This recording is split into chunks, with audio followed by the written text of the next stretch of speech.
안녕하세요. 저는 음악 콘텐츠 기획자이자 음악 평론가로 활동하고 있는 조혜림입니다. 반갑습니다. 네, 사실 저도 테드에서 연락이 왔을 때 그것도 주제가 수학이라고 해서 내가 무엇을 수학을 했지? 내가 무슨 이야기를 할 수 있을까? 정말 많은 시간 고민을 했어요. 저는 사실 수학을 했다기보다 수학을 하기 위해 그 과정에 서 있는 사람이 좀 더 가깝다고 생각을 하거든요. 그럼에도 불구하고 이 이야기를 하게 된 것은 아무래도 제가 이제 음악을 사랑하는 것에 대해서 그리고 무언가를 좋아하면서 성실하게 좋아하면서 이뤄낸 것들에 대해서 같이 이야기를 나눠보고 싶다는 생각이 들어서입니다. 사실 저는 이 업계에서 일을 한 지 엄청나게 오래되진 않았어요. 그리고 글을 쓴 지도 사실 몇 년이 되지 않은 상태였어가지고 여기 계신 분들한테 어떤 인사이트를 줄 수 있을까 그렇게 고민했을 때 사실 인사이트를 줄 게 있나? 라는 생각을 굉장히 많이 했거든요. 그런데 최근에 제가 이제 업계 동료들이랑 같이 저녁을 먹는데 같은 음악 업계 사람들이었거든요. 그때 한 친구가 이런 이야기를 하는 거예요. 너무 기쁘지 않아? 우리가 음악 일로 돈을 벌고 먹고 산다는 게 너무 기쁜 일이 아니야? 라고 이야기를 하는 거예요. 그 말을 들으면서 그러게 세상에 음악을 좋아하는 사람들도 너무 많고 음악 애호가라고 할 수 있는 사람들도 많은데 이걸로 돈을 벌고 있는 사람은 얼마나 될까라고 생각을 하니까 나 꽤 많은 것들을 수학하는지도 모르겠는데? 라는 생각이 들더라고요. 그래서 오늘 주제 자체도 그 좋아하는 마음을 키워나가는 것, 그리고 그 키워나간 마음으로 정말 세상을 아름답게 보는 것, 그리고 이 사랑하는 마음으로 돈을 버는 그런 기쁨에 대해서 같이 이야기해볼까 합니다. 네, 저는 열망, 성실, 사랑이라는 키워드로 항상 살아가고 있어요. 무언가를 진심으로 열망하고 성실하게 좋아하고 그리고 사랑하고 그리고 삶을 전하는 일을 저는 하는 사람이라고 생각합니다. 그렇기 때문에 저는 콘텐츠 기획자이자 평론가이자 엔장러이지만 한편으로는 사랑을 전하는 사람이라고 생각을 해요. 제 마음속 깊은 곳에 제가 좋아하는 것들을 나누고 싶어하는 마음을 항상 1순위로 가지고 그렇게 살아가는 사람이라고 생각해서 오늘 이야기도 다들 따뜻하고 평안하게 들어주실 수 있었으면 좋겠습니다.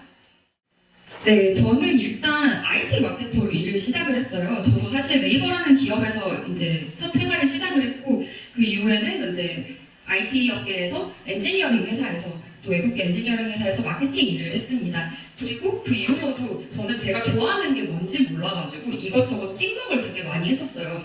대기업도 다녀보고 그만둬도 보고 여행도 몇 달 다녀보고 돌아와서 뭔가 얻은 게 있나 고민했는데 생각보다 깨달은 게 없고 난 어떡하지? 이런 고민을 하다가 나 만화를 좋아하니까 만화 일을 해볼까? 이렇게 해서 웹툰 PD 일도 했었습니다. 그렇게 이것저것 찍먹하면서 살다 보니까 그럼에도 불구하고 내가 가장 좋아하는 게 뭔가에 대한 항상 그 의문점에 부딪혔었어요. 그러다가 제가 이제 어릴 때부터 좀 꾸준히 좋아했던 거 무엇이 있을까? 이렇게 리스트를 만들어 놓고 하나씩 줄을 그어봤거든요. 그런데 끝까지 남은 것이 음악이었어요. 사실 음악이라는 거는 사실 여기 계신 분들 중에 음악을 싫어하는 분은 없을 거라고 생각을 해요. 저도 사실은 엄청난 사랑을 가지고 있다기보다 그런 관심과 생각에서부터 시작을 한 것 같아요. 그런데 어린 시절부터 나에게 가장 영향을 많이 준 건 무엇일까? 내가 첫 번째로 우리 가족에게 선물을 준 건 무엇이지? 이렇게 생각했을 때 저는 CD를 사서 가족들에게 선물을 줬고 제가 처음 샀던 CD가 아직도 기억이 남고 그리고 음악이 좋아서 방송부를 했었거든요. 그래서 고등학교 때는 방송부에서 음악을 트는 일을 했었어요. 그런 일을 해왔기 때문에 사실 그때까지만 해도 음악으로 직업을 찾는다든가 방송 일을 한다든가 이런 걸 해야겠다는 생각은 전혀 없었어가지고 그냥 고등학교 방송반으로서 점심시간에 땡땡이 치는 걸 즐기는 학생이었는데요. 근데 그런 것들을 하는 것들을 하나씩 솔팅하다 보니까 결과적으로 내가 제일 좋아하는 건 음악이었구나라는 걸 깨닫게 됐어요. 그래서 음악 관련된 회사로 이직을 되게 열심히 준비를 해서 이직을 했고 음악 관련된 방송국에서 일을 하다가 이제 계속 음악 관련된 플랫폼 스트리밍 서비스에서 일을 하면서 음악 관련된 일들을 계속 하게 됐습니다. 지금은 음악 관련된 글들을 제가 몇 년 전부터 그냥 블로그에다가 쓰기 시작했었어요. 근데 블로그에만 썼다기보다 사실 제가 콘텐츠 기획을 하고 PD 일을 하게 되면서 이 콘텐츠들을 알리고 싶잖아요, 여기저기. 그런데 막 사람들이 알려주지도 않고 마케팅팀에 요청해봤자 이런 거는 뭐 콘텐츠가 잘 되면 잘 되는 거예요. 알아서 잘 되겠죠. 약간 이렇게 되는 경우가 많아가지고 그거를 답답함을 해소하기 위해서 이 글들을 쓰기 시작했거든요. 콘텐츠를 알리기 위해서 글을 쓰기 시작했는데 그 글들이 조금씩 알려져서 어느 순간 사실 음악 평론이라는 거는 등단 시스템이 없어요. 영화는 등단을 하고 문학도 등단을 하잖아요. 그런데 음악은 등단을 하진 않거든요. 사실 약간 선언을 하면 되는 직업이라고 생각합니다, 저는. 그렇기 때문에 언제부턴가 사람들이 저를 평론가로 부르기 시작했고 저 역시 스스로를 평론가로 칭하게 됐습니다. 지금은 한국대중음악상 선정위원을 하면서 멜론 어워즈 심사위원을 하고 있고요. 그리고 어제 오늘 진행하고 있는 마마 2025년 마마 시상식의 심사위원으로 활동하고 있습니다. 그 외에도 EBS 공감 명반 100팀의 선정위원으로 활동을 했고 음악의 쓰임이라는 책을 최근에 출간을 했습니다. 이렇게 되면은 저 사람은 뭐 하는 사람일까라는 질문이 좀 생길 것 같아요. 아까 전에 엔잠러라고 했는데 엔잠러? 요즘 진짜 엔잠하는 분들이 사실 많으시잖아요. 뭐 하다못해 알바를 하시는 분들도 많고 회사를 다니면서 대학원을 다니시는 분들도 많고 공부를 하시는 분들도 많고 뭐 SNS를 운영하시는 분들 너무 많은데 저 사람은 몇 개의 일을 하길래 엔잠러라고 할까라고 많이들 궁금해하실 것 같은데요. 일단 첫 번째로 저는 콘텐츠 기획자 겸 PD 일을 하면서 아티스트들의 웹 예능을 제작을 했었습니다. 웹 예능 같은 것들 엠넷에 재직을 할 때 제작을 했었고요. 그리고 인터뷰나 댄스 퍼포먼스 영상들을 만들어 왔습니다. 그리고 평론가로서 아티스트들을 소개하고 앨범을 해석하고 분석하는 일들을 꾸준히 하고 있고요. 그 외에 사실 제가 할 수 있는 거는 어쨌든 저는 회사원입니다. 기본적으로 음악 관련된 회사를 다니긴 하지만 아니면은 광고회사나 아니면 스타트업을 다니면서 음악 관련된 콘텐츠를 기획하는 일을 해서 그렇지 어쨌든 기본적으로 회사원이라는 직군을 저는 잊지 않고 있고 항상 출근을 하고 있고요. 그리고 이제 퇴근하고 집에 와서 그냥 의자에 앉아서 글을 쓸 때 저는 오롯이 평론가가 되는 그런 삶을 살아가고 있습니다. 어떻게 보면 엔잡도 엔잡인데 뭐 낮에도 일을 하고 밤에도 일을 하는 무한굴레에 살고 있는 것 같습니다. 네, 그런 무한굴레에서 살고 있는 게 저인데요. 사실 뭐 콘텐츠 기획자는 이제 많은 분들이 아실 것 같은데 음악 평론가가 무슨 일을 하는가라고 했을 때 사실 의문이 오시는 분들이 많을 거예요. 뭔가 뭘 평론하는 거지? 뭘 분석하는 걸까? 사실 저도 아직 그걸 정의하는 게 좀 쉽지는 않아요. 그런데 저는 제가 하는 평론은 무언가를 까내리거나 분석하기보다는 제가 좋다고 발견한 것을 좀 더 큰 사랑으로 표현하는 그런 사람이 제가 평론이라고 생각을 하거든요. 그래서 제가 이 음악을 100% 이해하고 온전히 받아들이고 그리고 이것에 대한 사랑이 충만했을 때 그것을 이제 좀 더 가상에서 표현해내고 문장으로 표현해내는 사람이라고 생각을 해서 그것이 저는 평론가의 일이 아닌가라는 생각을 하고 있습니다.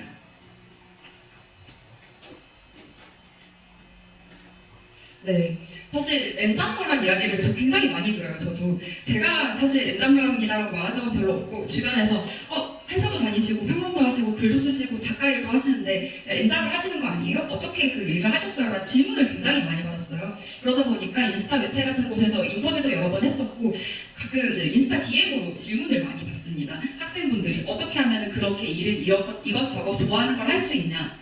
그리고 엔잡러의 삶은 어떻게 흘러가나? 이런 이야기를 많이 물어보시는데요. 사실 기본적으로 저는 회사원이라서 모두와 비슷합니다. 아침 10시까지 출근을 하고 출근해서 지금은 약간 광고계 스타트업에서 음악 콘텐츠 기획을 하고 있거든요.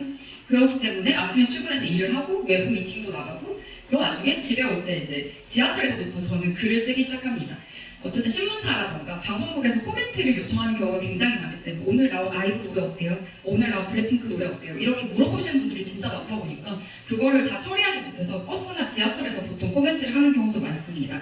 그리고 집으로 가서는 집에는 작업실을 만들어놨어요. 작업실이라고 하면 거창하지만 그냥 방인데요. 거기에 그냥 책 넣어놓고 노트북 넣어놓고 거기서 글을 쓰기도 하고 가끔은 그냥 키친 테이블 로벌처럼 그냥 키친에서 그냥 부엌에서 글을 쓰기도 합니다. 그런 식으로 계속 일을 반복하는, 출근을 반복하고 퇴근을 반복하는 삶을 살아가고 있습니다. 네, 그래서 많이들 여쭤보시는 게 어떻게 음악 콘텐츠 일을 하게 되셨어요? 라고 했는데 사실 저는 거창한 게 없어서 사실 여기서 어떤 이야기를 드려야 될지 굉장히 고민이 됐어요. 저는 그냥 이직을 열심히 준비를 했거든요. 엠넷이랑 방송국을 가기 위해서 정말 열심히 이력서를 쓰고 음악 관련돼서 공부를 했고 막상 면접을 보러 갔을 때는 음악 일을 해본 적도 없는데 어떻게 음악 일을 할 수 있겠냐고 질문을 굉장히 많이 받았어요. 근데 저는 어쨌든 그 전에 여러 가지 콘텐츠 일을 했고 웹툰 일도 했지만 뭐 문화예술 관련된 일도 하고 IT 마케팅이긴 했지만 콘텐츠랑 큰 궤 안에서 거의 비슷한 일들을 해왔다고 저는 생각을 했기 때문에 그 부분을 굉장히 강조해서 면접을 봤던 것 같고요. 다행히 운 좋게 면접을 잘 봐서 저는 음악 업계로 가게 된 거라고 늘 이야기를 하긴 합니다. 그런데 이거 같은 경우에도 어쨌든 기회가 왔을 때 잡는 게 굉장히 중요하잖아요. 저에게 이런 음악 관련된 회사에 올 수 있는 기회가 왔을 때 그때 정말 제가 지금까지 했던 콘텐츠들에 대해서 좀 고민하지 않고 생각해놓지 않고 정리해놓지 않았다면 그것에 대해서 기회를 잡을 수 없었을 거라고 생각을 해요. 그래서 저는 음악 일을 하게 된 게 어떻게 보면 우연이고 운이지만 그래도 한편으로는 천운이기도 하고 운명 같은 일이었다라고 생각하고 있습니다. 네, 음악 일을 하면서 가장 뜻깊었던 일이 무엇이 있냐라고들 많이 물어보세요. 저는 아까 전에 코로나 이야기가 나왔었지만 저는 코로나 때 좀 콘텐츠를 하면서 이게 좀 기회가 됐던 상황입니다. 코로나 시기 때 코로나로 무대가 사라진 시기였고 홍대에 있는 많은 클럽들이 문을 닫았습니다. 뮤지션과 팬 모두 음악을 만들 창구를 잃어버린 그런 상태였는데 그때 홍대라는 상징적인 공간에 제가 그 당시 다니고 있던 플로라는 플랫폼에 옮겨보자, 홍대를 옮겨보자는 생각으로 그런 발상으로 시작된 프로젝트가 있었어요. 바로 스테이지 앤 플로 홍대라는 프로젝트고요. 이거는 정말 고생을 많이 하긴 했는데 하루에 거의 4팀씩 만나가면서 촬영을 했었거든요. 그러니까 100일 동안 100개의 영상을 만들었어요. 100일 동안 연재하듯이 영상을 계속 올렸어요. 그렇게 하다 보니까 이 콘텐츠가 조금씩 좀 처음 올렸을 때 진짜 막 조회수도 안 나오고 사실 뭐 회사에서 그렇게 홍보를 해주지도 않고 물론 기업 차원에서 매세나 역할이라고 해서 코로나 시기에 뭔가 문화예술적으로 지원을 하자는 역할이긴 했지만 그럼에도 불구하고 그렇게 관심을 받는 프로젝트는 아니었어요. 근데 100일이라는 시간이 생각보다 짧다면 짧고 길다면 길더라고요. 그 기간 동안 저는 많은 아티스트들을 계속 컨택을 했고 한 개의 영상이 올라가면 다른 콘텐츠를 보고 다른 사람이 섭외가 되는 경험들을 했고 그러면서 이 콘텐츠가 조금씩 알려지는 걸 알게 됐어요. 그래서 첫 번째 아티스트가 설이었고 마지막 아티스트가 군대를 막 제대하려고 하는 실리카겔이었거든요. 그래서 실리카겔을 약간 납치하듯이 섭외를 했었는데 이런 식으로 섭외를 하면서 프로젝트를 이어갔었습니다. 100팀의 인디 뮤지션은 100개의 영상을 노출한다는 거 사실 뭐 온스테이지나 뭐 위계 중간에서 많이 했던 거 아니야? 라고 할 수 있지만 홍대라는 클럽씬을 죽어가는 클럽씬에서 클럽을 살리기 위해서 그 클럽에서 촬영을 했다는 것만으로도 홍대 클럽씬에서는 꽤나 많은 반향을 일으켰고 많은 분들이 관심을 가져주셨습니다. 그리고 저는 이 콘텐츠를 홍보하기 위해서 이 100팀에 대한 글을 다 썼어요. 한 팀 한 팀 아티스트를 소개하는 글도 쓰고 이 영상에 대한 소개하는 글을 쓰기도 하고 그리고 이 아티스트의 노래를 분석하는 글을 쓰기도 했습니다. 그렇게 한 100팀을 영상을 만들면서 100개의 글을 쓰다 보니까 어느 순간 연락이 오더라고요. 여기저기서 이제 신문사 같은 데서 연락이 와서 이런 콘텐츠를 하신다는데 이런 프로젝트를 하신다는데 어떻게 만드시게 되셨어요? 라든지 그런 질문들이 많이 오게 됐고 한국대중음악상이라는 곳에서 연락이 와서 이런 프로젝트를 하셨고 이런 글들을 많이 써오셨는데 이런 아티스트를 발굴하는 선정위원 일을 할 생각이 없냐라고 질문을 주셔가지고 흔쾌히 수락을 하게 됐고요. 그 외에도 이제 여러 곳에서 콘텐츠를 알리는 일들에 대한 기고 요청이 들어오기 시작했습니다. 그때부터 저는 음악 콘텐츠 일은 계속 있지만 글 쓰는 일을 본격적으로 시작한 것 같습니다.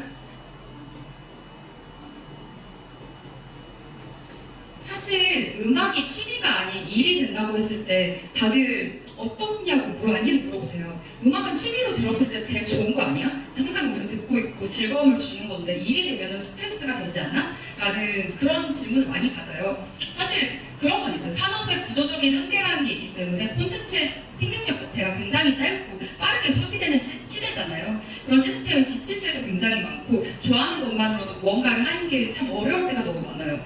그럼에도 불구하고 성실하게 지치지 않게 스스로를 보살피는 게 얼마나 중요한 것인지 저는 요즘 깨닫고 있고 좋아하는 일이 나를 웃게 만드는 것만으로도 충분히 무언가를 할 가치가 있다. 그런 생각을 항상 하고 있습니다.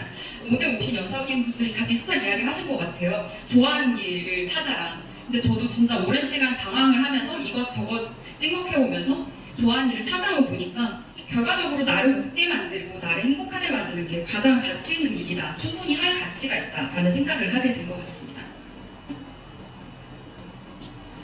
네, 누구나 콘텐츠를 만들 수 있는 시대잖아요. SNS에 콘텐츠를 올릴 수도 있고 요즘은 유튜브에도 이것저것 올릴 수 있고 그런 시대가 왔는데 나만의 차별점이 있냐라고 했을 때 어쨌든 이런 상태에서는 좀 사람의 감정을 다시 듣고 싶게 만들고 다시 보고 싶게 만드는 감정을 불러일으키는 게 가장 중요하다고 생각을 합니다. 그렇기 때문에 영상 콘텐츠든 팟캐스트든 카드뉴스든 정말 많은 콘텐츠들을 여러 방식으로 제작을 해왔습니다.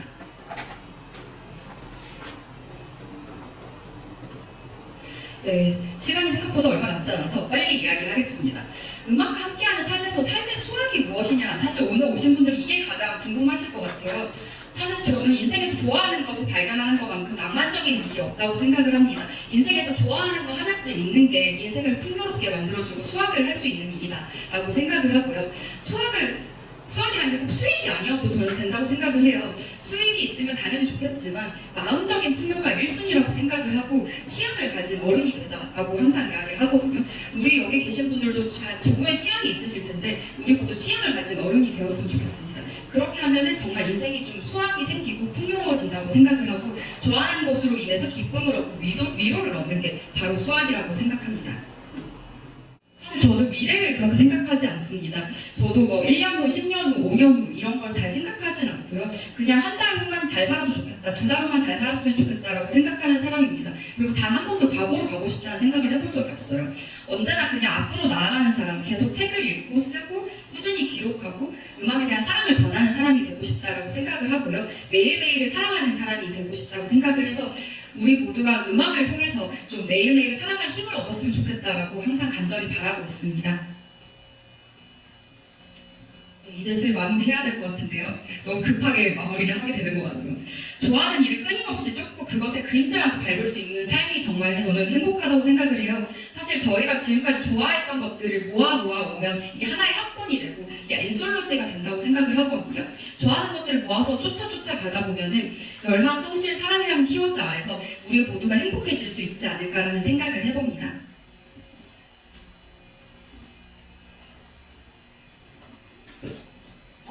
죄송합니다.